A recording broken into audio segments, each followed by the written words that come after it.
शिल्पा ने देखा कि शोभा जी का कॉल है तो उसने कहा, हेलो। शोभा जी ने शिल्पा की कॉल उठाते ही कहा, शिल्पा कैसी हो? शिल्पा ने कहा, बहुत नाराज हूँ आपसे। आपने किट्टू को मेरी पलक के बर्थडे में लाने कहा था पर नहीं लाई। आप जानती हैं पलक कितनी नाराज है अपने दोस्त किट्टू से।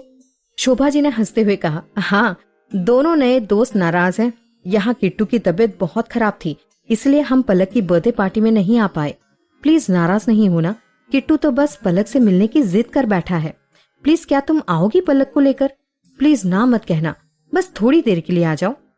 शिल्पा ने सोचते हुए कहा, ठीक है मैं आती हूँ। उसने बाहर जाकर गुरप्रीत जी से पूछा, माँ मैं पलक को लेकर थोड़ी देर के लिए बाहर जा रही हूँ। आपको बताया था ना पलक का दोस्त किट्टू जिसे उस दिन कुछ लोग किडनैप कर रहे थे, वही थोड़ा बीमार है, उसे मिलने जाना है। गुरप्रीत जी ने कुछ सोचते हुए कहा, एक काम करो, तनु को भी अपने साथ ले जाना। अभी तेज को गए ज्यादा समय नहीं हुआ है पर कैसे उदास होकर बैठी है।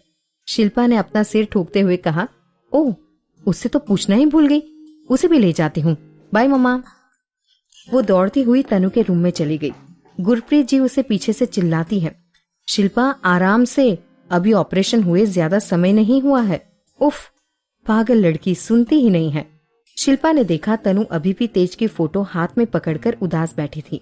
शिल्पा ने उसे देखकर कहा, ओह तुम यहाँ बैठी बैठी मेरे इकलौते भाई को घूर रही हो? चलो मेरे भाई को छोड़ो, हमें शोभा जी के यहाँ जाना है। तनु ने आश्चर्य से उसे देखते हुए कहा, मैं तेरे भाई को घूर नहीं रही थी, शिकायत कर रही हूँ कि वो मुझे अकेला छोड़कर क्यों चले गए और शोभा जी के यहाँ इस वक्त क्या काम है।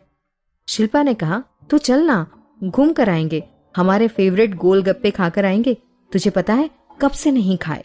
शोभा जी के यहाँ जाना तो एक बहाना है, मुझे तो गोलगप्पे खाने हैं जो राजवीर के रहते नहीं मिलने वाले। अब चलेगी या मैं जाऊं? तनु ने मुस्कुराकर कहा, ठीक, तू अपनी राजकुमारी को तैयार कर, मुझे पता है तूने उसे तो अभी तैयार नहीं किया होगा। शिल्पा ने अपना सर ठोकते हुए कहा, ओह मैं तो भूल ही गई, वो तो अपने दादाजी के साथ चौपड़ खेल रही है। फिर वो भी वहां से चली गई। शिल्पा के जाने के बाद तनु ने तेज की फोटो देखकर कहा, पता नहीं क्यों मेरा जी घबरा रहा है, जैसे आप ठीक नहीं है।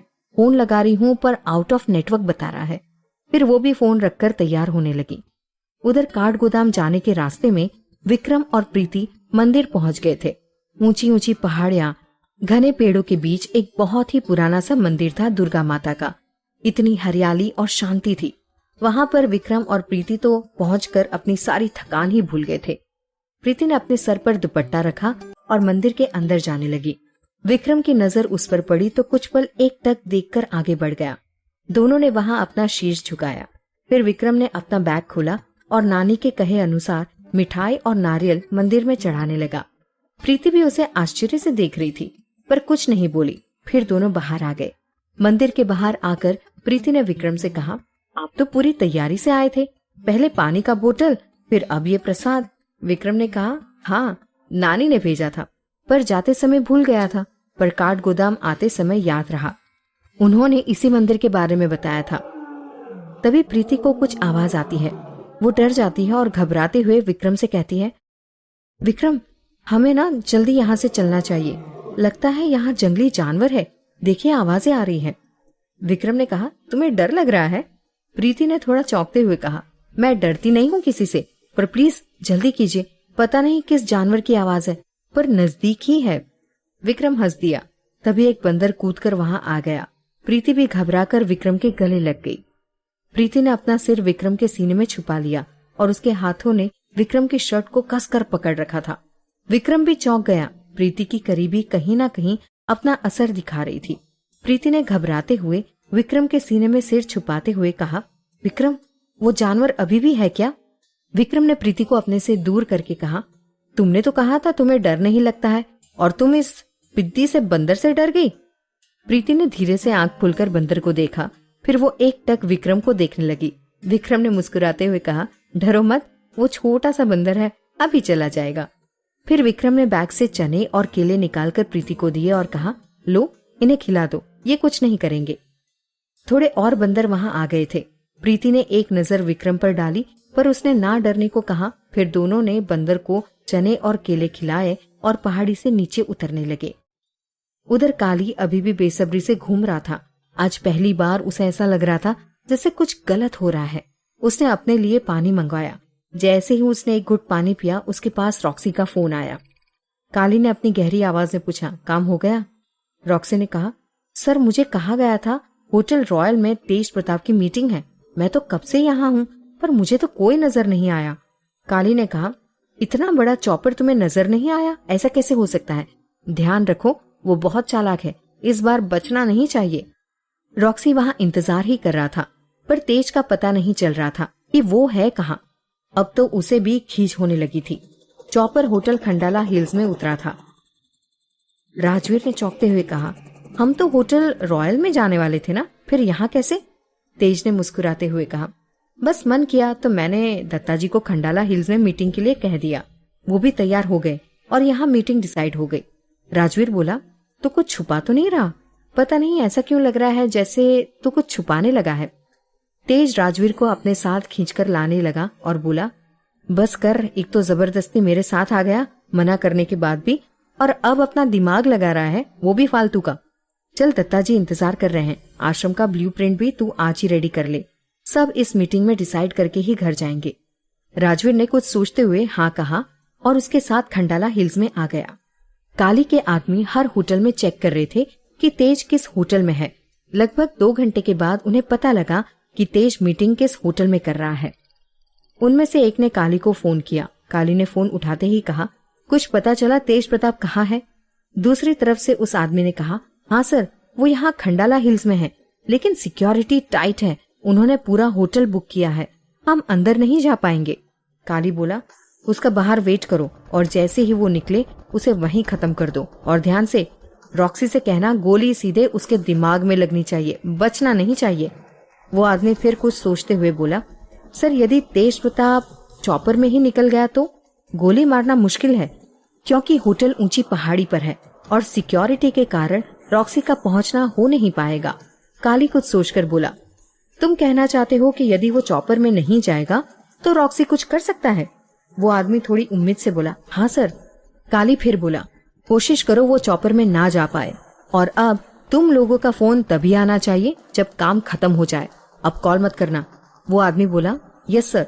उसे रॉक्सी को वहां आने कहा और सभी को कह दिया अब सिर्फ वॉकी टॉकी से बात करनी है। सभी ने फोन स्विच ऑफ कर दिए। जिस आदमी ने काली को कॉल किया था उसका साथी उससे बोला, ये पहली बार है कि काली सर ने किसी को इतने मौके दिए हैं, इसे तो मान जाना चाहिए। ऐसे गुंडे से उलझने का क्या हश्र होता है इसे पता नहीं है। पहला आदमी बोला, रॉक्सी आता ही होगा, पर उसके पहले ही चॉपर का कुछ करना होगा।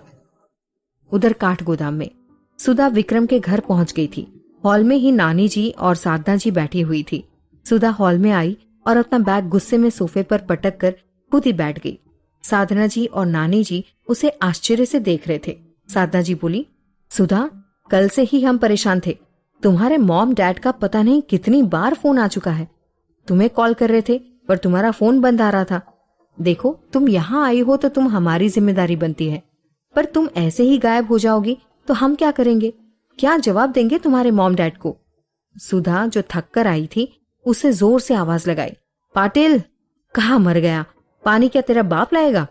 नानी जी चौंकते हुए बोली, सुधा, ये क्या तरीका है बात करने का? हमने कभी भी घर के नौकरों से ऐसे बात नहीं की। सुधा अकड़ते हुए बोली, अब बस भी कीजिए, छोड़िए, मुझे नौकरों से कैसे बात करनी है मुझे अच्छी तरह से पता है, मुझे सिखाने की जरूरत नहीं है।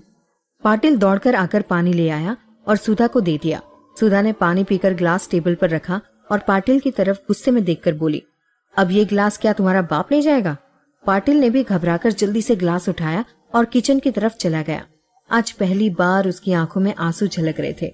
सुधा ने फिर वैसे ही गुस्से में साधना जी से पूछा, आपको पता भी है आपका बेटा कहाँ है, किसके साथ है? साधना जी उसके ऐसे गुस्से में बात करते हुए देखकर थोड़ा आश्चर्य से बोली, वो मुंबई किसी काम से गया है और हमें बताकर गया है। सुधा हंसते हुए बोली, आपका बेटा और मुंबई? आपसे झूठ बोलकर गया है और आपको पता भी नहीं है वो ऑफिस में काम करने वाली लड़की के साथ रंगरेलियां मनाने दिल्ली में है। यहाँ उसकी शादी होने वाली है और बताइए आपका बेटा किसी और के साथ चक्कर चला रहा है। पर हद है, घर में तो इस बात से किसी को कोई फर्क ही नहीं पड़ता है।